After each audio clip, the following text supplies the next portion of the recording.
Allah Ta'ala berkata, Ya Musa inni idza ahbabtu 'abdan ja'altu fihi 'alamatain. Kata Allah, ya Musa, aku itu kalau udah cinta kepada hambaku, ya, aku kasih tanda. Alamatain katanya. Ada dua tanda yang aku berikan kepada hamba yang mendapatkan cintaku. Qala ya Rabbi wa ma huma. Kata Nabi Musa, wahai Tuhanku, apa itu dua tanda daripada tanda-tanda orang yang mendapatkan cintamu ya? Kalau Allah Ta'ala, Allah Subhanahu wa Ta'ala mengatakan, ulhimuhu dzikri likai adkurhu fi malakutis samawati wal ardh. Kata Allah, tanda yang pertama aku berikan kepadanya ilham atau kemudahan zikri untuk dia bisa berzikir kepadanya, bisa berzikir kepadaku, kata Allah Subhanahu wa Ta'ala. Nah, alhamdulillah, tak pada subuh ya, atau mulai dari mau subuh tadi kita diajarkan oleh ulama-ulama Nabi Muhammad ada zikir. Zikir-zikir sebelum subuh dan zikir yang kita laksanakan, kita baca tadi setelah sholat subuh. Ya. Ini kita hamba mendapatkan cinta Allah karena lisannya mudah untuk mengucapkan zikir kepada Allah.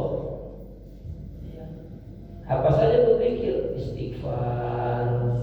Nanti kita setelah salam baca tuh. Astagfirullahaladzim.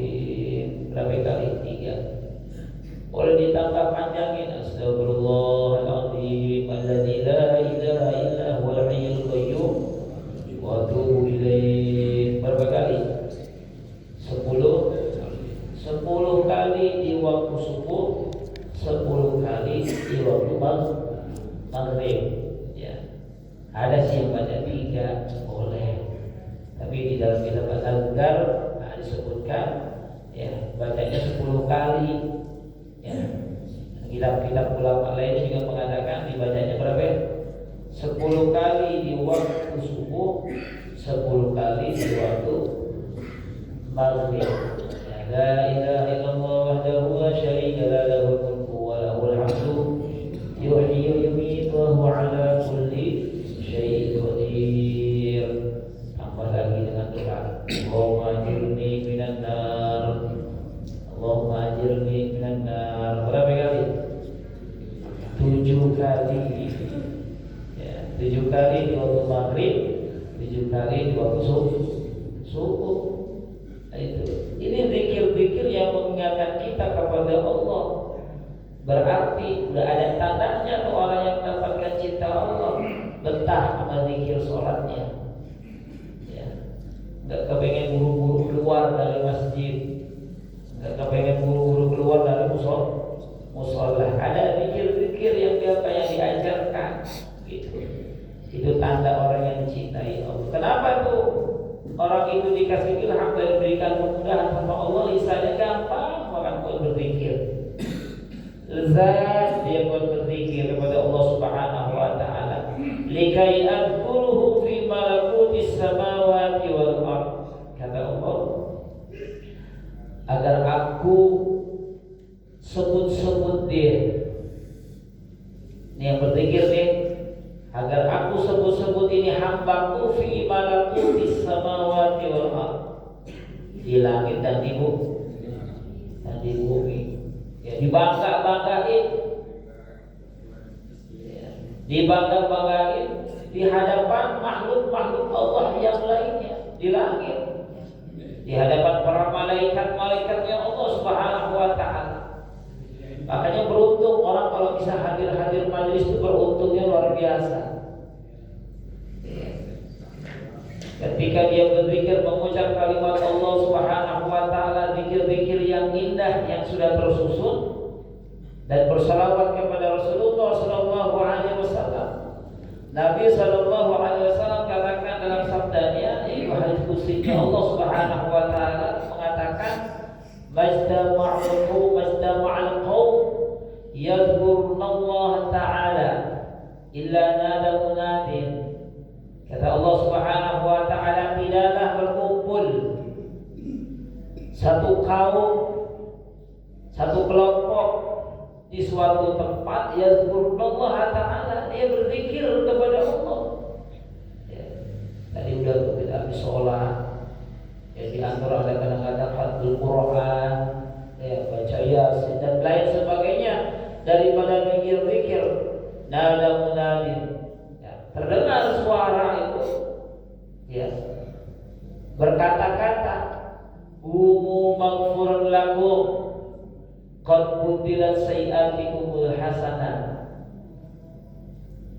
Kata Allah Subhanahu wa ta'ala, "Umu maghfurun lakum." Bangkitlah kalian dari tempat duduk kalian, bangun dalam keadaan kalian sudah terampuni dosa-dosa kalian dari Allah Subhanahu.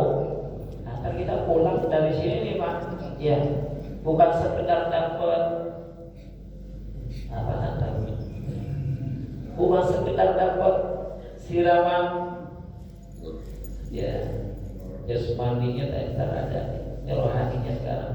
Ya. Pulang kita dari sini apa? Maghfurun lakum. Dosa-dosa kita diampuni oleh Allah Subhanahu wa ta'ala. Qad budilat sayi'atikumul hasanah. Dan sudah diganti itu keburukan-keburukan kamu dengan kebaikan dari Allah Subhanahu wa ta'ala. Ya. Makanya enaknya tuh orang bisa hadir majlis, ya, keburukannya habis Pak. Ya. Keburukannya habis. Ada majlis di waktu maghrib itu mulai dari habis subuh sampai zuhur, sampai asar, sampai maghrib. Dia duduk di majlis tuh.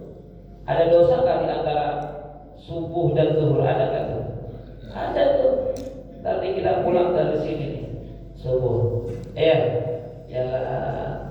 datang sampai waktu zuhur itu di antara subuh sampai ke zuhur ada dosa nggak kita kira-kira? Banyak. Ada. Dosa mata, telinga, mulut, dosa hati ada. Qad budilat sayi'atikumul hasanah. Jadi yang duduk di majelis ilmu dihapus tuh dosanya sama Allah dan diganti keburukannya kebaikan dengan Allah Subhanahu wa ta'ala. Wa a'simuhu maharimi wa sakhati. Dan orang yang berzikir kepada Allah Subhanahu wa ta'ala, yang dimudahkan lisannya untuk menyebut kalimat-kalimat thayyibah, memuji Allah Subhanahu wa ta'ala, kata Allah, berarti aku sedang menjaga dirinya itu hambaku dari hal-hal yang aku haramkan. Kayak gini nih, tidak duduk berzikir kemudian tidak dengar ilmu. Saat ini Allah cinta kepada kita, Allah tidak ingin kita melakukan dosa. Di saat ini Allah tidak kepingin kita melakukan hal-hal yang haram. Ya. Karena kalau udah di majlis nggak ada orang yang melakukan hal-hal yang haram. Kumpulnya kumpul baik semuanya. Nggak ada yang gibah, ada yang gibah nggak ada.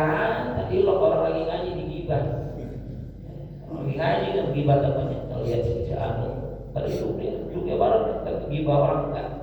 Dia pasti dengar ilmu, dia berzikir kepada Allah Subhanahu wa ta'ala. Wasakhati, dan aku jauhkan dari murkaku, kata Allah Subhanahu wa ta'ala. Kaila yahila alaihi azabi. Kalau ini terus dia mendapatkan cintaku, kata Allah Subhanahu wa ta'ala, maka dia tidak akan mendapatkan azabku nanti di akhirat, tidak mendapatkan siksaku nanti di alam barzakh. Itu jadi tanda orang mendapatkan cinta dari Allah, apa tuh? Mudah lisannya buat zikir kepada Allah, mudah dia buat melakukan kebaikan, ya.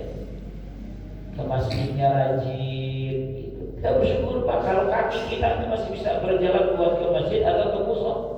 ke musola, ya. Datang sendiri. Kan tempo-tempo nanti kapan-kapan kita diantar ya. Ya Pak, ya, beruntung bisa sholat berjamaah di belakang imam.